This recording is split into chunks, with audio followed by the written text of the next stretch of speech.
എല്ലാവരും നല്ല ഉഷാറായിട്ട് സദ്യ കഴിക്കാത്ത ആരുമില്ലല്ലോ? ആരും ഒരാൾ കൈകൊണ്ടില്ലല്ലോ? ഓക്കെ. പായസം കുടിക്കാത്ത ആരാണ്?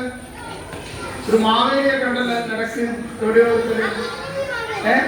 ഒരു കുഞ്ഞു മാവേലി. എവിടെ എവിടെ കുഞ്ഞു മാവേലി എവിടെ? ഇല്ലേ? ഓക്കെ, താഴെയല്ലേ? ശരി മക്കളെ, നമ്മുടെ സ്കൂളിന്റെ മികവിനെ പറ്റിയും നമ്മുടെ സ്കൂളിന്റെ നേട്ടങ്ങളെ പറ്റിയും പലപ്പോഴായി നമ്മൾ ധാരാളം സംസാരിച്ചിട്ടുണ്ട്. പല പരീക്ഷകളിലും ഉന്നത വിജയം നേടിയ ഒരുപാട് കുട്ടികളെ നമ്മൾ അനുമോദിച്ചിട്ടുണ്ട്, അഭിനന്ദിച്ചിട്ടുണ്ട്, സമ്മാനം നൽകിയിട്ടുണ്ട്. ഇപ്പൊ കഴിഞ്ഞ ഒരു ചടങ്ങെന്ന് പറയുന്നത് നമ്മുടെ സ്കൂളിൽ, എനിക്ക് തോന്നുന്നു നാദാപുരം പഞ്ചായത്തിൽ ഏതായാലും ഇല്ല, നാദാപുരം സബ് ജില്ലയിൽ വേറെ എവിടെയെങ്കിലും തുടങ്ങിയെന്നുള്ളത് ഏതാണ് പറയേണ്ടത്, നമ്മുടെ ഒരു ക്രിയേറ്റീവ് കോർണർ നമ്മുടെ സ്കൂളിലാണ്. ആ ക്രിയേറ്റീവ് കോർണർ ഉദ്ഘാടനം ചെയ്തതിന് ശേഷം ഞാനൊരു പരിപാടിക്ക് വന്നിട്ടുണ്ട്. ആ പരിപാടിയിൽ നല്ല മികച്ച പെർഫോമൻസ് കാഴ്ചവെച്ച കുട്ടികളുണ്ടായിരുന്നു. അന്ന് ഞങ്ങൾക്ക് ആ കുട്ടികൾ നമ്മുടെ ഈ ക്രിയേറ്റീവ് കോർണറിൽ നിന്നുണ്ടാക്കിയ കേക്ക് ഉൾപ്പെടെ ഞങ്ങൾക്ക് തന്നിരുന്നു. ഇവിടുത്തെ ക്രിയേറ്റീവ് കോർണറിൽ നിന്നുണ്ടാക്കിയ കേക്ക് അടക്കം ഞങ്ങൾ ഭക്ഷിച്ചിട്ടുണ്ട്. നല്ല അലമാര ഉണ്ടാക്കിയ ആളുണ്ട്, മേശ ഉണ്ടാക്കിയ ആളുണ്ട്, അങ്ങനെ പണിയായുധങ്ങളും ഒക്കെ. LED ബൾബ് ഉണ്ടാക്കിയ കുട്ടികളുണ്ടോ? യെസ്. എത്ര കുട്ടികളാ? ഒരു സ്കൂളിലെ കുട്ടികളോട് LED ബൾബ് ഉണ്ടാക്കിയ കുട്ടികളുണ്ടോ എന്ന് ചോദിക്കുമ്പോ അവരൊക്കെ കൈവക്കുന്നു. ഇങ്ങനെ ചെറിയ പ്രായത്തിൽ തന്നെ ഈ സ്കൂൾ എന്ന് പറയുന്നത് UP സ്കൂളാണ്. 5, 6, 7 ഈ കുട്ടികളിൽ നിന്ന് ബൾബുണ്ടാക്കാൻ കഴിയുന്ന കുട്ടികളെ നമ്മൾ പഠിപ്പിച്ചെടുത്തു എന്ന് പറഞ്ഞാൽ അതൊരു വലിയ നേട്ടമാണ്. നല്ല ഒരു കൈയടി കൊടുക്കുക. അപ്പോൾ പാഠപുസ്തകങ്ങളിൽ നിന്ന് പഠിക്കൽ മാത്രമല്ല പഠനം.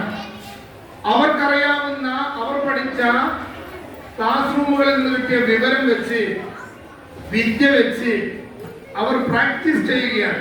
എങ്ങനെ ജീവിതത്തിൽ വിജയിക്കണം, ക്ലാസ്സിൽ വിജയിക്കണം, 5 4 വിജയിക്കണം, 6 7 വിജയിക്കണം എന്നല്ല. എങ്ങനെ വിജയിക്കണം, ജീവിതത്തിൽ എങ്ങനെ വിജയിക്കാൻ പറ്റുമെന്ന് പഠിക്കുന്ന മക്കളുള്ള സ്കൂളാണിത്. അതുകൊണ്ടാണ് ഞാൻ പറഞ്ഞത്, നാദാപുരം സബ് ജില്ലയിൽ തന്നെ മറ്റൊരു സ്ഥലത്തും ചിലപ്പോ ഇങ്ങനെ ഒരു സൗകര്യമുള്ള സ്ഥാപനം ഉണ്ടാവില്ല. അത്രയും നല്ല സൗകര്യം നമ്മുടെ സ്കൂളിലേക്ക് വന്നു കഴിഞ്ഞു. ഇനിയും ധാരാളം സൗകര്യങ്ങൾ വരേണ്ടതുണ്ട്.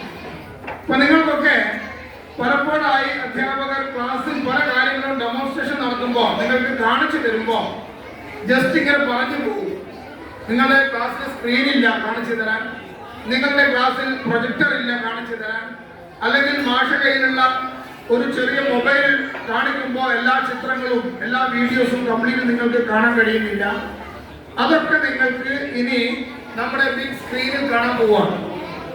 മാഷ് കമ്പ്യൂട്ടറിൽ നിങ്ങൾ നേരത്തെ ചെറിയൊരു സ്ക്രീനിൽ കണ്ട സാധനങ്ങൾ ഇനി അവിടെ കാണാൻ പോവാണ്, വലിയ സ്ക്രീനിൽ കാണാൻ പോവാണ്. നമ്മുടെ സ്കൂളിൽ പുതിയ ബിൽഡിംഗ് ഉണ്ടായി. ആ പുതിയ ബിൽഡിംഗിൽ കറണ്ട് കിട്ടിയിട്ടില്ല. ഉടനെ കറണ്ട് കിട്ടിയില്ല, പക്ഷെ ഇല്ല, കറണ്ട് വർക്കൊക്കെ കഴിഞ്ഞു.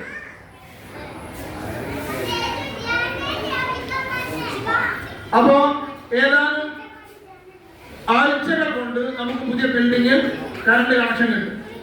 കറണ്ട് കണക്ഷൻ കിട്ടിക്കഴിഞ്ഞാൽ നമ്മൾ ഈ നേരത്തെ പറഞ്ഞ പുതിയ കമ്പ്യൂട്ടർ ലാബ് അതിൽ വരും. അതുപോലെ തന്നെ ക്ലാസ്സിൽ നിന്ന് നിങ്ങൾക്ക് വിവിധ വീഡിയോസും ഫോട്ടോസൊക്കെ വലിയ രീതിയിൽ തന്നെ നിങ്ങൾക്ക് കാണാൻ കഴിയുന്ന സ്ക്രീനും പ്രൊജക്ടറും വരാൻ പോവാണ്. അപ്പൊ അതിന് നമ്മളെല്ലാ സ്രോതസ്സിൽ നിന്നും കിട്ടുന്ന പണമൊക്കെ വാങ്ങിക്കൊണ്ടാണ് ഈ നേട്ടം കൈവരിക്കുന്നത്. ഈ സമയത്ത് നമ്മളോട് സഹകരിക്കുന്നത് IDBI ബാങ്കാണ്. IDBI ബാങ്ക് നിലവിൽ 4 യൂണിറ്റ് പ്രൊജക്ടറും സ്ക്രീനും നമുക്ക് പ്രൊവൈഡ് ചെയ്തിട്ടുണ്ട്, സമ്മാനമായി തന്നിട്ടുണ്ട്. ഓണ സമ്മാനമാണ്. നല്ലൊരു കൈയടി നമ്മുടെ IDBI ബാങ്കിന് കൊടുക്കുന്നു. മാനേജർ അരുൺ സാർ ഇവിടെ ഇട്ടുണ്ട്, അദ്ദേഹത്തിന്റെ സ്റ്റാഫുമുണ്ട്. അപ്പൊ വിവിധ സ്രോതസ്സുകളിൽ നിന്ന് നമ്മൾ ഇങ്ങനെ ഓരോന്ന് ഉറുമ്പലിക്കുന്നത് പോലെ കൊണ്ടുവന്നിട്ടാണ് നമ്മുടെ സ്കൂളിൽ നിന്ന് വളരെ മനോഹരമായ കെട്ടിടങ്ങളായി മാറുന്നത്.